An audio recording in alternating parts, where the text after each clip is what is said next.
Let me ask you something uncomfortable. What if I told you that right now, today, there's a very good chance your credit cards are quietly draining somewhere between $1,200 and $2,400 out of your pocket every single year, and you have absolutely no idea it's happening? Not because you're bad with money, not because you're irresponsible, but because the credit card industry has spent billions of dollars engineering systems specifically designed to feel invisible while they work against you. And in 2026, those systems are more sophisticated than ever. I'm going to walk you through 7 credit card mistakes that are costing real people real money, give you the actual numbers behind each one, and then at the very end, I'm going to give you one specific thing you can do today that will start reversing this. Not next week. Today. Let's get into it. The first mistake is carrying a balance because you think you're being responsible. Here's what I mean. A lot of people carry a small balance month to month on purpose. They've heard some version of the myth that carrying a balance helps your credit score. It does not. That is completely false, and it has been false for decades. But here's why it matters so much right now in 2026. The average credit card interest rate has climbed to around 21.5%. The average American carrying a balance owes roughly $6,500 on their cards. Do that math and you're looking at about $1,400 in pure interest charges every single year. Gone. For nothing. Paying zero off of your actual debt. If you are one of the millions of people carrying a balance because someone once told you it helps your credit, please hear me clearly. It does not. And that belief alone could be costing you over $1,000 a year. Now here's where it gets genuinely strange. The second mistake is the opposite problem. Some people pay their balance every single month, which is great, but they're still leaving money on the table because they are using the wrong card for their actual spending habits. I talked to a guy last month who had been using a flat 1.5% cashback card for 3 years. Totally fine card. Except he spends about $800 a month on groceries and dining. There are cards right now offering 4 and even 6% back in those exact categories. He was collecting roughly $144 a year in rewards on that spending. With the right card, he'd be collecting somewhere between $384 and $576 a year instead. That's a $400 swing just from choosing differently.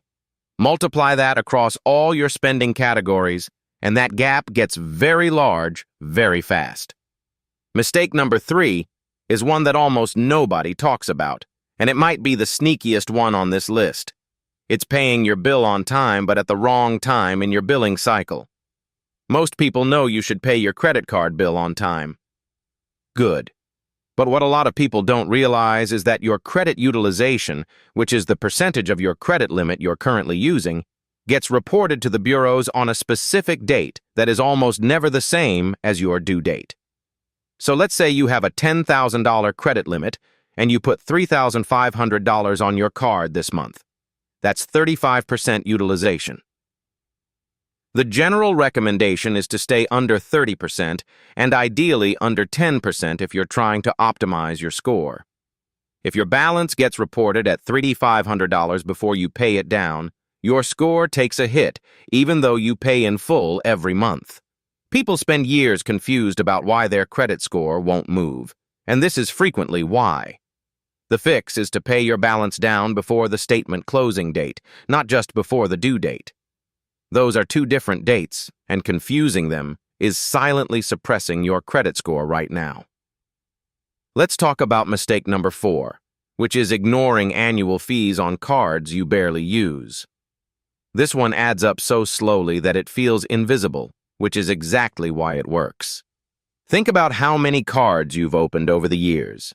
Maybe you signed up for a retail card to get 20% off one purchase back in 2019. Maybe you got a travel card with a $95 annual fee during a period when you were flying a lot, and now you're not. The average person with credit cards has 3.9 of them. If even 2 of those have annual fees you're not actively benefiting from, you could be paying anywhere from $95 to $695 a year for cards sitting in a drawer.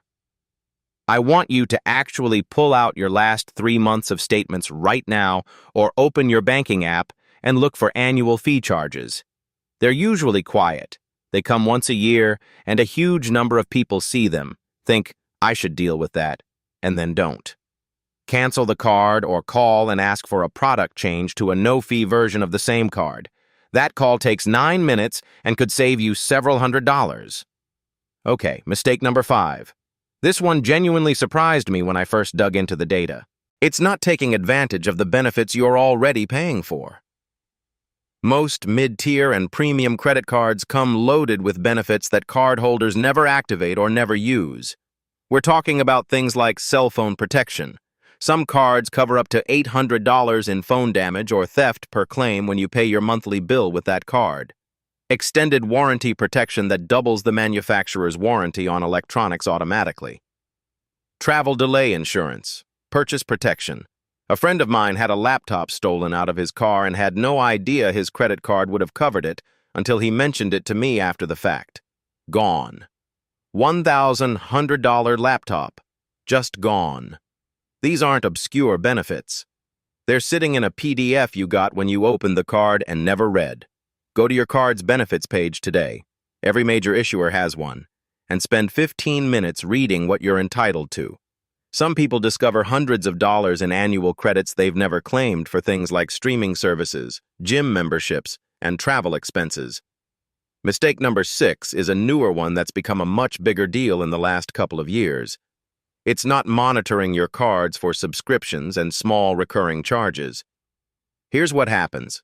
You sign up for a free trial, the card gets charged $12.99 a month after the trial ends, and because it's $12.99, it flies under your mental radar every single month.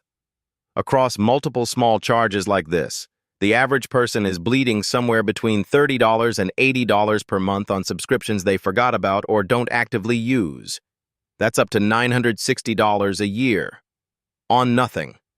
On things you are genuinely getting zero value from. Apps like Rocket Money or your bank's own subscription tracker can surface all of these in about 2 minutes. The average person who does this audit cancels $600 worth of annual subscriptions in the first sitting. That's found money. That's immediate. And mistake number 7, this is the one that compounds all the others, is not having a simple system. Everything I've described is survivable as a one-time mistake. The reason these things cost people thousands over years is that they happen over and over again because there's no system checking for them. The people who win with credit cards aren't doing anything exotic. They have a card matched to their actual spending. They automate full balance payments. They do one 20-minute credit card audit every quarter where they check their annual fees, their recurring charges, their benefits, and their statement closing dates. That's it. 20 minutes, 4 times a year, 80 minutes total to protect thousands of dollars. Now, I promised you one thing you can do today, and I want to make this as specific as possible. Tonight, before you do anything else, I want you to log into your credit card issuer's website, navigate to the benefits section of your primary card, and find out what your statement closing date is versus your payment due date.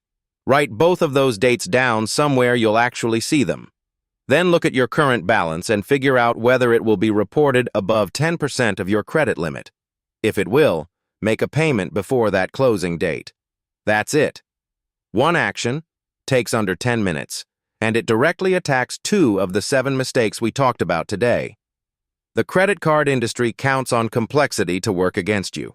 They count on you not having time to read the fine print, not knowing which date matters, not connecting the dots between your spending categories and your reward strategy. The people who come out ahead aren't necessarily higher earners. They're just paying slightly more attention than the average person. Most people quietly lose over $12,200 a year to credit card mistakes they don't even notice. Now you notice. And that changes everything. If this was useful, share it with one person you know who carries a credit card balance. That might be the most financially useful thing you do for them this year. One quick note before you go. This video is for education only, not financial advice. Always do your own research before making money decisions. If this helped you, subscribe for more clear money videos every week.